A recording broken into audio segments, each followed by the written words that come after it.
derechos patronales, aunque se escuche un poco raro porque generalmente escuchamos mucho la expresión obligaciones patronales, ¿no? Pero el día de hoy vamos a hablar un poco de dos casos de éxito relacionados con prima de riesgo ante el Instituto Mexicano del Seguro Social. Estos casos de éxito que los traigo a colación, pues es como siempre lo mencionamos, pues una manera más de ejemplificar todo lo extenso que es el abanico de servicios y de oportunidades que pueden encontrar en la Procuraduría de la Defensa del Contribuyente. Hay que recordar que en casos de autoridades fiscales, como son el IMSS o el Infonavit, Prodecon es competente o apoya, ayuda, asesora, en este caso a los patrones. ¿Por qué? Bueno, pues porque estas instituciones, por su naturaleza fiscalizadora, pues entonces tienen facultades para determinar obligaciones, contribuciones omitidas, etcétera, etcétera, y fiscalizar también, muy importante, o mejor dicho, determinar a través de la fiscalización. Y bueno, pues como son autoridades federales y lo que hacen es vigilar el cumplimiento de los patrones sobre sus eh, responsabilidades como tal, pues entonces Prodecon, esa cara es la que atiende. Con esto que también quiero dejar muy en claro que pues naturalmente los trabajadores pues van a encontrar un área de servicio de apoyo pues ante la Profedet en este caso, ¿no? Pero Prodecon, como son los patrones los que están sujetos a las facultades de comprobación, fiscalización y determinación por parte del IMSS y también del Infonavit, aprovechando la vuelta, pues entonces es que los patrones deben saber o deben de conocer de qué forma los podemos apoyar. Hay que recordar que pues la prima de riesgo es este porcentaje que se va calculando anualmente y que está directamente relacionado con, pues ahora sí que lo riesgoso o el nivel de siniestros, de accidentes o enfermedades de trabajo que se pudieran suscitar en el centro de trabajo, que sabemos que hay por ahí estudios que te hablan que pues inclusive el riesgo de trabajo es también el propio camino de trabajo, etcétera, etcétera. Pero bueno, entonces cuando hay una determinación de una prima de riesgo, esta es de mutuo propio, o sea, que es el propio patrón el que se la determina y el que se la revisa anualmente. Generalmente los periodos que abarca son, si mal no estoy, a partir del primer día de marzo de cada año y hasta el último día de febrero. Entonces, cuando va concluyendo un ejercicio, el patrón lo que hace es voltear hacia atrás y ver si hubo algún accidente, siniestro, riesgo de trabajo, y en caso de que no haya existido o no considere necesario hacer una modificación, pues continúa con la prima anterior. Pero pues ahí es donde entran estas famosas facultades por parte de la autoridad. Entonces, bueno, en el primer caso que vamos a revisar o que vamos a ir analizando, lo que ocurrió fue que el Instituto Mexicano del Seguro Social, por ahí amablemente, invitó a, un, a una persona física, que en su carácter de empleadora, a que modificara su prima de riesgo. Les voy a contar un poco de a qué se dedica esta persona. Una persona que comercia plantas. ¿Esto qué quiere decir? Pues que tiene un negocio donde recibe plantas, las pone en una maceta, pues las riega o les da los cuidados que se requieren y pues las vende. En otras palabras, pues se dedica al comercio de plantas. Su establecimiento como tal, pues es considerado o es señalado como un vivero, pero específicamente no cumple con las condiciones, las funciones ni las tareas de uno, sino que es solamente una forma de comerciar plantas y pues estarlas ahí cuidando. Entonces resulta que el IMSS le manda una cordial invitación a que modifique su prima de riesgo, que la eleve a 2.59840, a ese porcentaje le invita a que la eleve, y pues partiendo de esta invitación tan amable que hace el Instituto Mexicano del Seguro Social, pues la patrona, en este caso, la persona empleadora, lo que decide es atender esa solicitud o esa invitación a actualizar su prima de riesgo, señalando que pues ella no realiza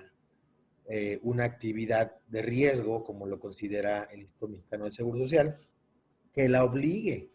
a aumentar esa prima de riesgo. Ahora, ¿qué es lo que hace el Instituto Mexicano del Seguro Social? Pues emite ahora sí una resolución en la cual el IMSS es el que le modifica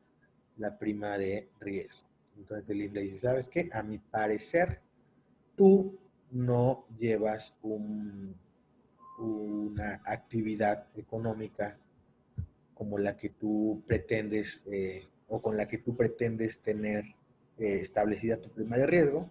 O sea, si tú no te dedicas a la compra, venta y comercialización de plantas, flores y árboles frutales, sino que tú te dedicas a la agricultura. Esto quiere decir a trabajos agrícolas, floricultura, horticultura, jardinería ornamental,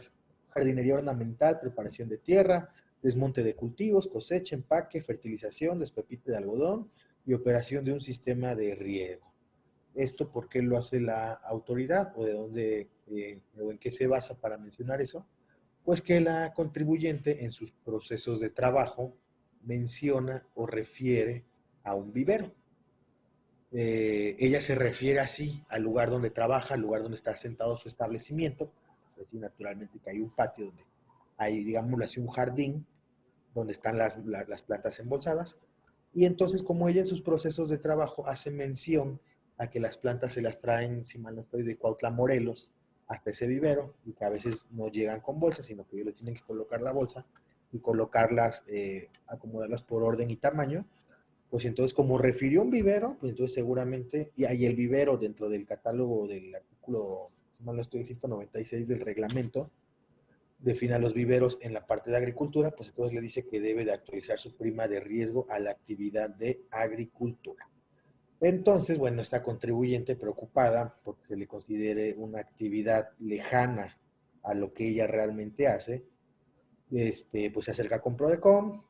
naturalmente aquí la asesoramos, pues para establecer un medio de defensa representándola a ella, representando sus derechos como persona empleadora, como patrona. Pues bueno, en esencia lo que se hizo valer en la resolución impugnada es que en la demanda es que la resolución pues no se encontraba debidamente fundada y motivada, ya que la autoridad reclasificó el porcentaje para el pago de la prima en el seguro de riesgos de trabajo, pero no valoró debidamente las pruebas a las que se llegó. Y pues fue omisa en tomar en consideración las manifestaciones que virtió la persona empleadora. ¿Por qué es importante hacer mención de esto? Porque la persona empleadora cuando atiende el aviso y le dice a la autoridad, mi negocio es el comercio de plantas, de flores y árboles frutales y no otra cuestión, le provee en ese escrito, le provee a la autoridad, aparte de su registro patronal, le proporciona su constancia de situación fiscal, le proporciona también los procesos de trabajo que realiza, explicados y detallados con claridad, le proporciona la totalidad de las facturas emitidas durante el ejercicio sometido a revisión, y bueno, ahí lo que le dice es que le pide a la autoridad que advierta que sus actividades económicas no son agricultura. Pero entonces la autoridad, lejos de revisar la totalidad o el cúmulo de estas probanzas ofrecidas, pues digamos que de manera muy selectiva o a manera muy de muestreo, pues solamente escoge aquellas que pudieran generar el indicio o la presunción de que había un tema de actividad agrícola. ¿Por qué digo esto? Porque la autoridad lo que hace es decir que valoró supuestamente la constancia de situación fiscal y que la veía que tenía la actividad de exterminación de plagas y mantenimiento de áreas verdes. Eso, y aparte, lo que ya les había comentado, que dice la autoridad, tú describiste en tus procesos de trabajo la recepción de las plantas en un vivero. Entonces, como el vivero dentro del manual se encuentra clasificado en el apartado de la agricultura, pues entonces toda esa agricultura. Y aparte de eso, tomo aquí del grueso de facturas que exhibe la contribuyente, la autoridad toma 3 o 4 que casualmente pues estaban relacionadas con adquisiciones de tierra o cuestiones que pudieran hacer parecer que la actividad era agrícola. Pero, digo, desafortunadamente, afortunadamente, pues esas facturas eran las mínimas, o sea, a lo mejor de un grueso de 100 se había basado en 2 facturas, ¿no? Y bueno, eso fue parte de lo que se hizo valer al momento de presentar a los señores magistrados el medio de defensa y comentar con ellos que realmente la valoración y la exhibición, mejor dicho, la valoración de las pruebas exhibidas, pues había sido por demás escueta y no necesariamente proporcional en relación con la cantidad de probanzas ofrecidas. Entonces creo yo que la autoridad estaba ocupando los recovecos más pequeños que encontró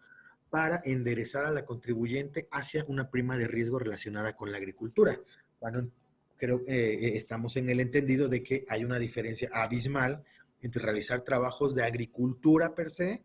a comerciar plantas.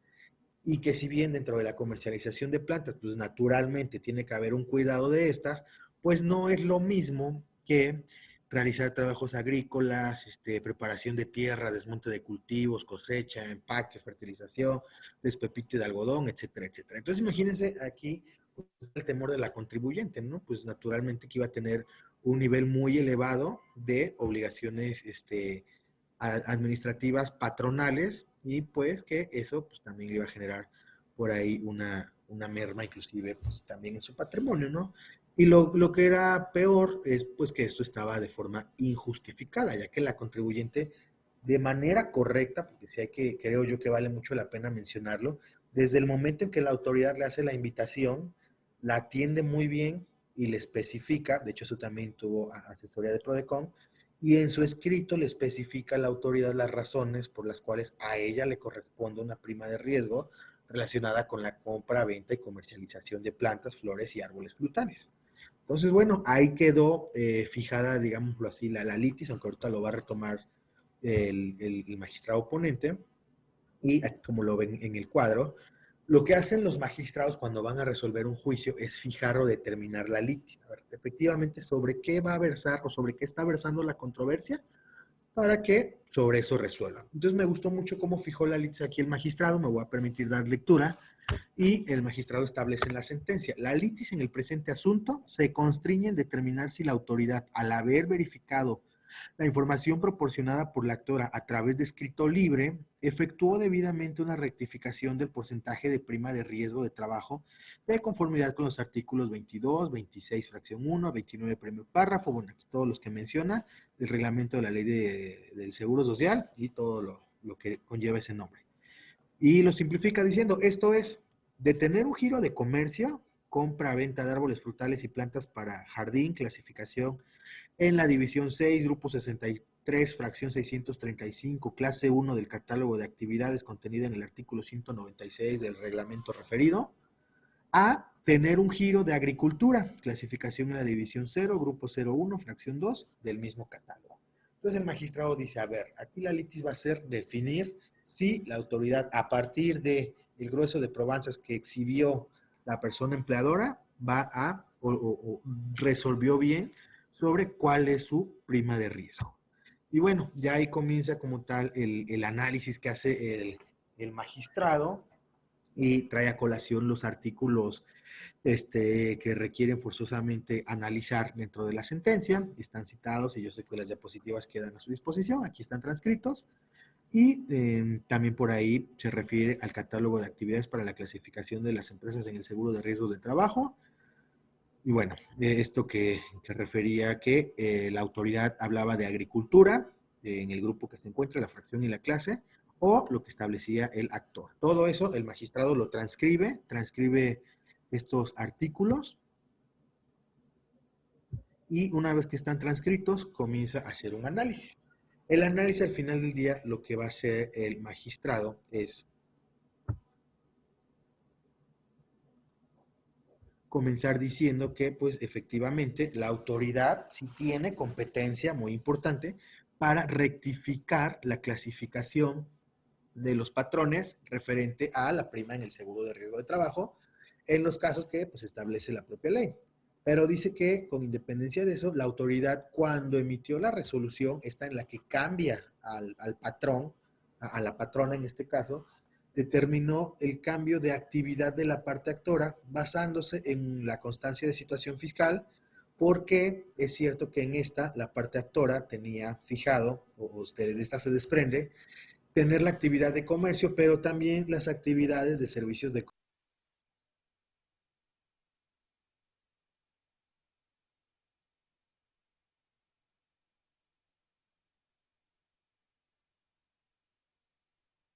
no solamente tiene comercio de plantas, sino que tiene otras dos actividades aparentemente de agricultura. Luego dice, igualmente tomó en cuenta las facturas emitidas por proveedores a la actora, como la revisión a las facturas proporcionadas por la patrón. O sea, las que había emitido y las que había recibido, y encontró en algunas de estas conceptos como tierra, fertilizantes, pastos, utensilios y herramientas propias de las actividades de jardinería de viveros o invernaderos, la adquisición de un vehículo, etcétera. Y bueno, por esto consideró que tenía que se encontraba, este patrón se encontraba en el grupo de la agricultura y que por lo tanto tenía que irse a la división de la agricultura.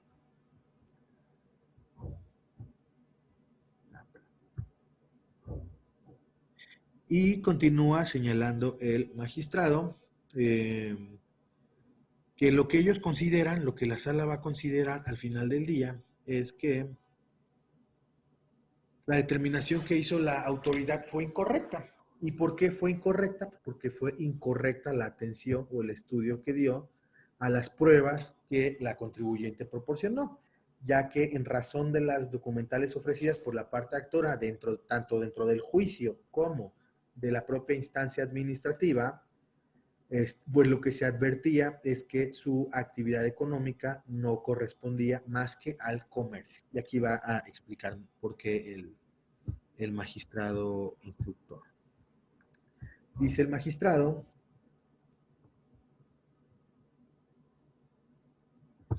señala el magistrado que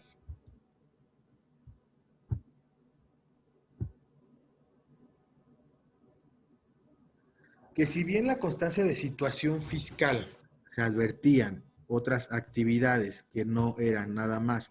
la del comercio, pues lo cierto es que la del comercio tenía un 90% en el porcentaje de la totalidad de las actividades que realizaba. ¿Esto qué quiere decir? Que naturalmente su actividad preponderante, su mayor actividad era la del comercio. Dice por aquí el magistrado que las otras actividades, la de servicio de control y exterminación de plagas y la de instalación y mantenimiento de áreas verdes, únicamente contaban con un porcentaje del 5%, y que, bueno, el comercio representaba un 90% de las mismas. Entonces dice, partiendo del análisis a la constancia de situación fiscal de la que supuestamente se está basando la autoridad o con la cual está determinando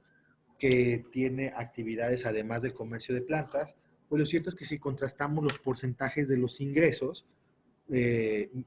de estas actividades que realiza, que eran tres, pues una es del 90%. Entonces la constancia de situación fiscal como tal no pudiera considerarse como un indicio o como una prueba sólida y fehaciente de que realiza otras actividades aparte del comercio, como aquellas que ya mencionamos de la agricultura. Eso en la parte de la constancia de la situación fiscal, o sea, fue como que el magistrado se fue pronunciando sobre cada una de estas capas que la autoridad fue poniendo al momento de emitir su resolución. Entonces, partiendo de la constancia de situación fiscal, sí hay otras dos actividades, pero cada una está en el 5%, en tanto que el comercio está en el 90%. Ahora, de ahí el magistrado se pasa al análisis de las facturas que emitió, en este caso, la persona empleadora, y también las facturas que le emitieron sus proveedores. Y dice, a ver, el grueso total de las facturas que se encuentran de tal folio a tal folio, se advierte que los principales conceptos de las mismas son costal de tierra, tierra para maceta, bultos de tierra, tierra para jardín, saco de tierra. Y entonces también advierto que ha recibido facturas de bolsa, bolsa plástica, Blaucon Classic, pasto en rollo, fertilizante, bueno, una navaja por ahí para injertar. Hay los amigos que sepan de esta actividad, pues sabrán cómo se ocupan estas navajas. Dice, y bueno, con estas facturas o de estos conceptos, de todas estas facturas que exhibe la contribuyente, no se logra advertir actividad de producción Y contrario a lo señalado por la autoridad, actividades relacionadas con la agricultura. Es decir, que estas facturas fueran o tuvieran conceptos relacionados con patrones que realicen trabajos agrícolas como floricultura, fruticultura, horticultura, jardinería ornamental, etcétera, etcétera, ¿no? Entonces ya pasó como que al segundo nivel de análisis de las probanzas. Dice, bueno, constatar estación fiscal no es suficiente para pensar que tiene trabajos de agricultura. Ahora, las facturas de los conceptos, pues tampoco se advierte que pudieran haber conceptos relacionados, aquí lo pone, por ejemplo, con preparación de tierra, desmonte, cultivo, cosecha, empaque, despepite de algodón, operación de sistemas de riesgo. O sea, yo en las facturas no advierto algo que me genere a mí el camino para tener la creencia de que estas facturas están relacionadas con el tema de la agricultura. Y muy importante también, lo señala aquí el magistrado, dice, si bien dentro de la fracción, y aquí ya es cuando comienza a cerrar su razonamiento, dice, si bien dentro de la fracción 11, agricultura del catálogo de actividades dentro del numeral 196 del referido reglamento, señala actividades de viveros, lo cierto es que la autoridad solamente tomó en cuenta el muestreo de facturas emitidas por la parte actora, teniendo los conceptos ahí descritos para determinar la supuesta actividad del enjuiciante, pero no tomó en cuenta las demás documentales, como son la compra de plantas, Cuna Moisés, clorofilia, Silvia Azul. Bueno, ahí comienza a ser un poco técnico lo que comienza a redactar el magistrado en cuanto a conocimientos de jardinería o de plantas. Y dice, estos se desprenden de las facturas que obran a tales hojas, es decir, las facturas relacionadas por la compra, venta y comercialización de plantas, flores y árboles frutales, lo cual viene descrito en el catálogo de actividades para la clasificación de las empresas en el seguro de riesgo de trabajo, y bueno, ahí establece cuál es la clasificación que le corresponde. Bueno, pues en la parte de ese caso concreto, de ese caso en particular, lo que vemos nosotros es que hay una determinación por parte de la autoridad que pretende o intenta justificarla en las propias probanzas exhibidas por la persona patrón, por la persona empleadora, pero ahí quienes tengan unos casos de este tipo, hay que tener cuidado, y no hablo necesariamente de una trampa procesal o por el estilo, pero sí tener cuidado que el análisis abarque o haga un pronunciamiento sobre todas las probanzas que se están exhibiendo. ¿Por qué? Por la naturaleza del asunto. Yo sé que hay muchos casos, y particularmente con mis amigos contadores, que pedimos que lo que se analice sea un muestreo. Y entonces pedimos a lo mejor que se revisen las facturas más grandes, las más significativas, ¿no? Por algún periodo, por algún mes. Entonces, si tengo 800 facturas, pues revísame 15 y revísame las más grandes, ¿no? Ahí sí nos conviene un tema de muestreo, pero por la naturaleza del asunto. Porque generalmente, bueno, por lo que estoy tratando de demostrar, es las operaciones que lleva a cabo o algo por el estilo. Pero aquí no, aquí lo que había que generar era un convencimiento a la autoridad de una actividad económica que yo estoy ejerciendo, porque porque el convencerlo me va a llevar a mí a tener como consecuencia permanecer en la prima que yo me estoy determinando como patrón de forma anual. Entonces aquí la autoridad pretendió hacer una valoración, pero francamente fue una valoración escueta, inusualmente conveniente a la determinación que realizó la autoridad para cambiar la prima de riesgo. Entonces, por eso es que se hizo valer precisamente ante los magistrados de la sala que la valoración no había sido exhaustiva, que la autoridad se había quedado corta en el análisis de los elementos probatorios. ¿Y por qué era muy importante eso? Bueno, porque conjugar, concatenar estos elementos probatorios, analizarlos a fondo, invariablemente, como aconteció, iba a llevar al convencimiento de que este contribuyente no se dedica a la agricultura, sino al comercio de plantas. Y bueno, entonces esta fue una forma en la cual se obtuvo un caso de éxito. Naturalmente que la autoridad tuvo que dejar sin efectos esta resolución combatida y respetar la prima que se había determinado el patrón con base en la actividad que efectivamente realiza. Entonces, bueno, en esta parte igual también podríamos, no sé, haber llamado la importancia de la valoración de pruebas en asuntos de rectificación de prima de riesgo por parte del Instituto Mexicano del Seguro Social. Afortunadamente ya es un asunto que se ganó, es un caso de éxito y que bueno, esperemos tener más de estos. Lo cual me trae a colación el siguiente asunto. Tengo un poco por ahí un poco borrosa la presentación, es que está muy pesada. Les ofrezco una disculpa, pero voy a tratar de irlo explicando de la mejor manera. Ahora vamos a ver el análisis, o vamos a analizar otro caso de éxito también relacionado con una rectificación o modificación en la prima de riesgo, pero aquí es un caso completamente distinto. El primero, al final del día, lo que la autoridad había tratado de hacer era modificar la actividad que tenía dada un patrón y encuadrarla en una actividad más riesgosa que le generara un porcentaje mayor de prima de riesgo. Entonces, era un asunto de modificación o rectificación en la prima de riesgo, pero a partir de una reclasificación en la actividad registrada por el patrón. El asunto que vamos a ver ahorita, que es el segundo, y con ese concluimos, está relacionado también con una modificación, con una rectificación en la prima de riesgo, pero aquí fue porque, lo voy a contar. Aquí es una persona moral, un trabajador tiene un riesgo en 2017, un riesgo de trabajo y un riesgo de trabajo terminal, que ahorita vamos a ver cuándo se considera un riesgo de trabajo terminal. Entonces, en 2017, el trabajador siniestrado, pues, concluye su atención con el dictamen de provisional, no, el dictamen parcial, el dictamen de incapacidad parcial, donde se determina cuál va a ser su rango de incapacidad y aparte, pues, se fija la fecha de inicio de pensión. Entonces, esto acontece en 2017, la atención la recibe en ese mismo año y ahí concluye, y se le programa una revaloración para 2019. El patrón, en este caso la persona moral, lo que hace es que pues, ya pasa 2018, luego entramos a 2019, transcurre 2019 y para efectos de determinar su prima de riesgo para de 2020 a 2021, la autoridad le dice que tuvo un riesgo de trabajo terminado en el 2019 y que por ende debe modificar su prima de riesgo. O sea, el antecedente es del trabajador, pero cuando notificaron al contribuyente,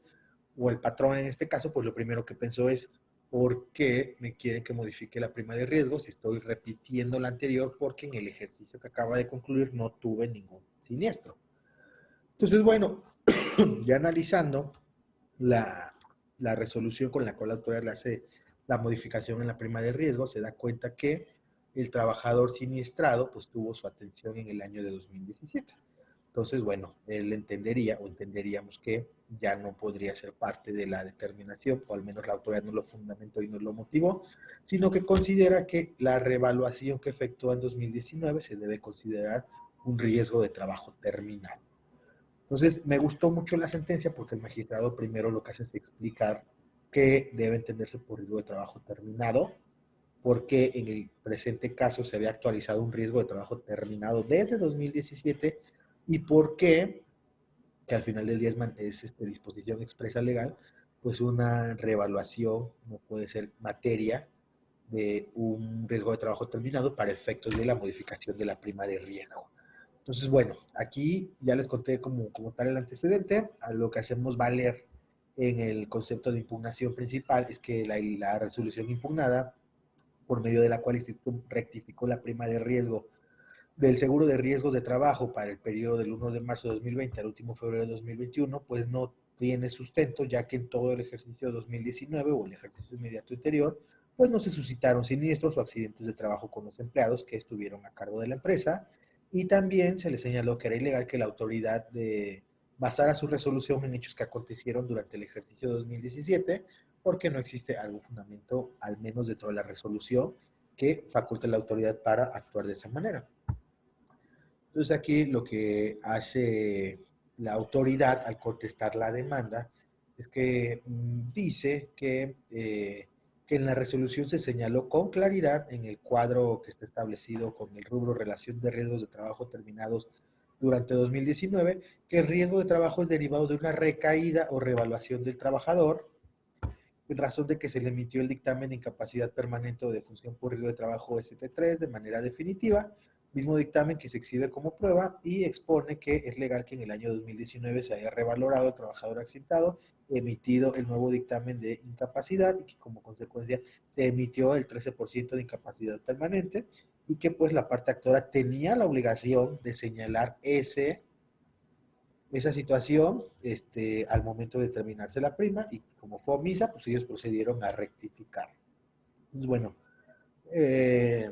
la autoridad enjuiciada señaló que aun y cuando la enfermedad de trabajo había ocurrido en el 2017, la última atención que se le otorgó fue en el periodo 2019 y que ese es el que se debe tomar en cuenta para la emisión de la rectificación de la prima, siendo que en esa fecha se concluyó la atención brindada por el IMSS al trabajador siniestrado y pues se le concede una incapacidad. Y aquí nuevamente los magistrados de la sala traen a colación los artículos que consideraron pertinentes o atinentes, que en este caso me voy a permitir citarles cuáles fueron. Dicen los magistrados que es importante traer a colación lo dispuesto por el artículo 74 de la Ley de Seguridad Social, de la Ley del Seguro Social, los numerales 2, fracción 7, 32, fracción 1 y 31, segundo párrafo del reglamento que hemos estado estudiando el día de hoy. Y entonces, partiendo de ahí, ahora sí comienza el análisis del magistrado. Bueno, ya estamos en el entendido de cuál fue la litis que se fijó, ¿no?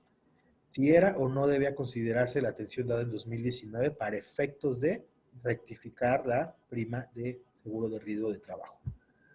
Y bueno, el magistrado dice, bueno, de conformidad con el 74 y todos estos que se mencionó, pues es un hecho que los patrones deben revisar anualmente su siniestralidad. Y esa siniestralidad se revisa con base en los casos de riesgo de trabajos terminados. Ojo, la ley establece que se hace con base en los casos de riesgos de trabajo terminados en el periodo comprendido entre el 1 de enero y el último día de diciembre del año en que se trate. Ahora bien, ¿qué debe entenderse por riesgo de trabajo terminado? De acuerdo a la ley, a lo que citó el magistrado que ya estamos leyendo, se entiende por riesgo de trabajo terminado al siniestro concluido por alguno de tres supuestos. Número uno, la alta médica de un trabajador que ha sido declarado apto para continuar con sus labores. Número dos, el inicio de una incapacidad permanente, parcial o total, o bien la muerte del trabajador siniestrado. Esos son los tres supuestos que establece la ley para definir qué es un riesgo de trabajo terminado. Entonces, aparte de eso, el último párrafo del artículo, del 36, perdón, en su segundo párrafo del reglamento que estamos analizando, dice que de este se desprende que no van a ser considerados como casos de riesgo de trabajos terminados las recaídas y las revisiones de incapacidades permanentes parciales. Entonces, bueno, clarísimo, ahí lo que hace el magistrado inclusive transcribe la resolución de la autoridad en la parte en la cual, creo que no lo alcanzan a ver con mucha claridad, pero aquí, donde estoy señalando con el cursor, lo que hace es manifestar que en 2019 hubo una recaída. Entonces dice, a ver, primero, ¿la siniestralidad se determina anualmente? Sí, se determina por los riesgos de trabajo terminados. ¿Y los riesgos de trabajo terminados? ¿Cuáles son? Ah, bueno, son los siniestros que se concluyen por la alta médica de un trabajador, que no había sido el caso, el inicio de la incapacidad permanente parcial o total, que sí había sido el caso, o muerte del trabajador siniestrado, que afortunadamente pues no había sido el caso. Entonces, bueno, en 2017, si tú estableciste un inicio de una incapacidad permanente, pues lo cierto es que ya está considerado como riesgo de trabajo terminado y ya sirvió para lo conducente en ese ejercicio. Entonces, bueno, a ella el magistrado continúa haciendo su análisis y procede a definir que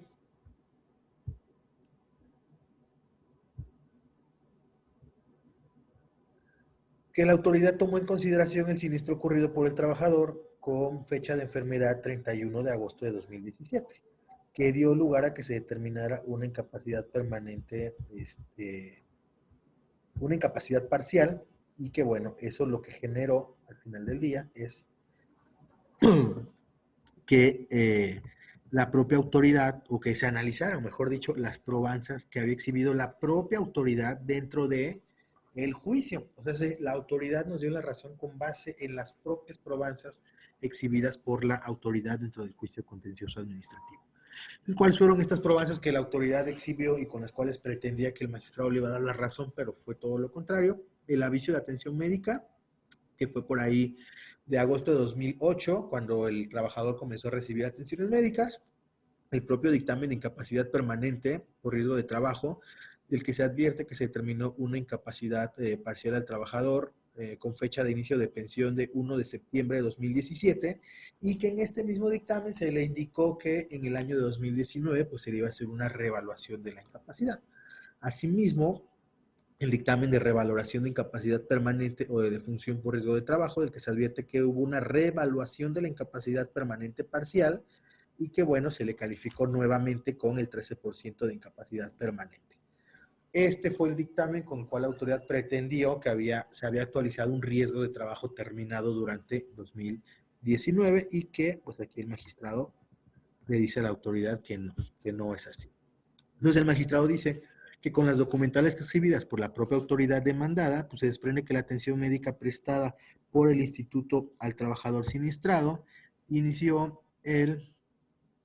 2017, y que ahí se determinó el inicio de pensión de 1 de septiembre de 2017, y que en este se le dijo que 2 años después iba a recibir una reevaluación médica. Entonces, dice el magistrado, es evidente que con la emisión del dictamen inicial de incapacidad permanente, en el que se fijó como fecha de inicio de la pensión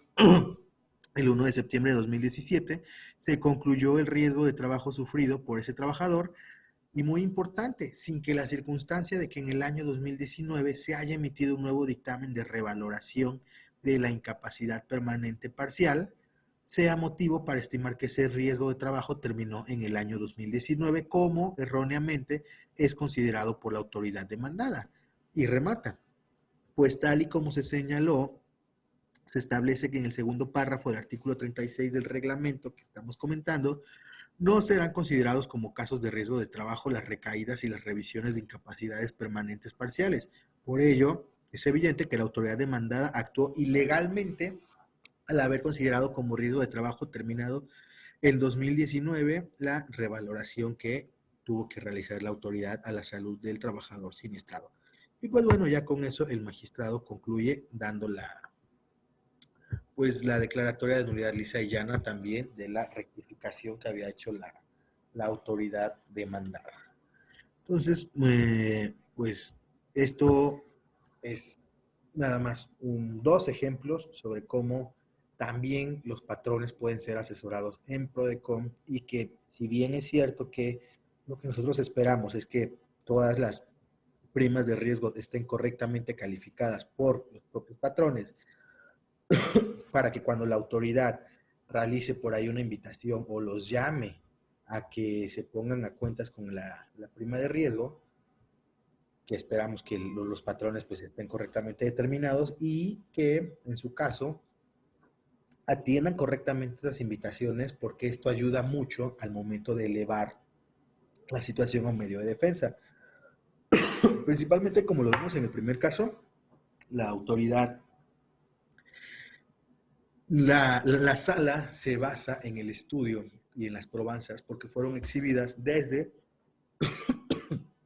el momento en el que se atiende el escrito o la invitación de la autoridad, en este caso el Instituto Mexicano del Seguro Social. Entonces, cuando uno ya va trazando desde la instancia administrativa todos estas huellas para poder después decirle al magistrado, yo ya exhibí todo ante la autoridad y la autoridad no valoró correctamente, pues entonces ya el tribunal pues tendrá que hacer la valoración correspondiente, como en el presente caso, en ambos casos, y una disculpa. Entonces ya poder con ello concluir favorablemente para los patrones asesorados por PRODECON.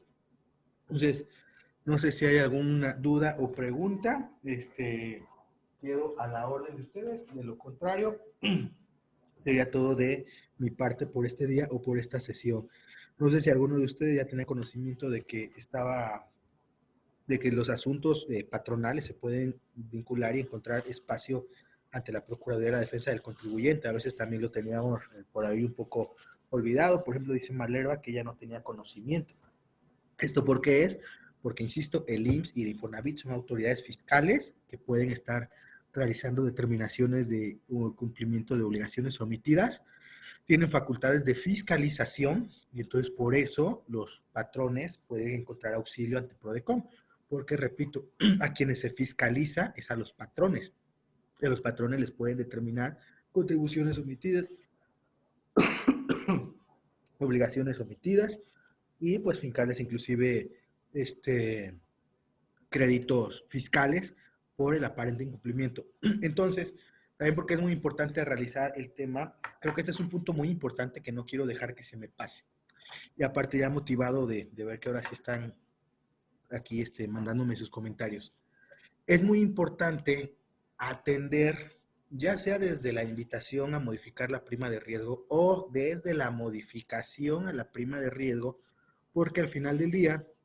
¿esto en qué se va a traducir? En otras contingencias, como puede ser imposición de multas, ejercicio de facultades, determinación de adeudos, etcétera, etcétera. Entonces, pues es muy importante atenderlos desde un principio, más por ejemplo en casos como estos dos, que creo yo que era, bueno, al menos en el primer caso para mí era clarísimo que la contribuyente no se dedicaba a la agricultura. Si la contribuyente no atiende la invitación y luego deja pasar lo que la autoridad hace de mandarla a decir que ya le modificó la prima de riesgo, pues entonces imagínense cómo iba a ver ella afectadas sus cargas administrativas y hasta patrimoniales, ¿por qué no mencionarlo también, no? Finalmente, pues los patrones también buscan cuidar su capital y pues este tipo de situaciones solo les eleva las cargas, pues de entero de impuestos. Entonces también pues es muy importante que las estemos atendiendo desde el principio y no esperar hasta que ya haya una contingencia mayor para atenderlas. Y así ya ahorita la autoridad, inclusive pues ha pasado que ya vienen después con multas o algo y lo que alegamos es que la modificación o la rectificación de la prima de riesgo efectuada por la autoridad está subyúdice o está sometida a un juicio en el cual, bueno, en otras palabras, pues todavía no es definitiva esta rectificación y ya con la declaración de la nulidad, pues todas sus consecuencias también deben quedar sin efectos. Bueno, muy importante que lo tengamos ahí presentes, principalmente quienes asesoran a patrones o a los propios patrones. Francamente no aguanto la garganta, estimados, así que me tengo que retirar y nos vemos en la siguiente. Muchas gracias por su atención. Hasta pronto.